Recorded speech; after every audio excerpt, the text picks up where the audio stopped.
This is the Lone Creator YouTube. We hope this video helps. You start by picking the exact font families and styles you need. This reduces payload and avoids extra downloads. Once you add families to the selection panel, click the panel to review chosen weights and character subsets.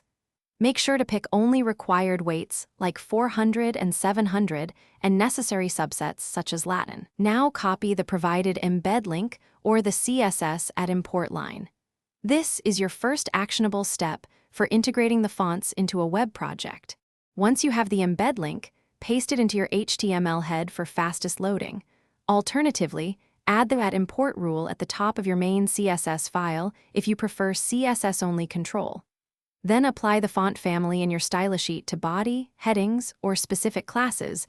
Always include a sensible fallback stack. Also add rel equals preconnect to fonts. G-static, com and use font display. Swap in the CSS to avoid invisible text while the font downloads. Final steps: optimize by reducing weights and subsets, host locally if you need full control, or continue using Google's CDN for simplicity.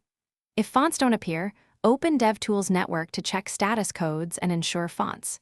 G-static, com requests succeed. Blocked or 404 responses reveal wrong link or CSB issues.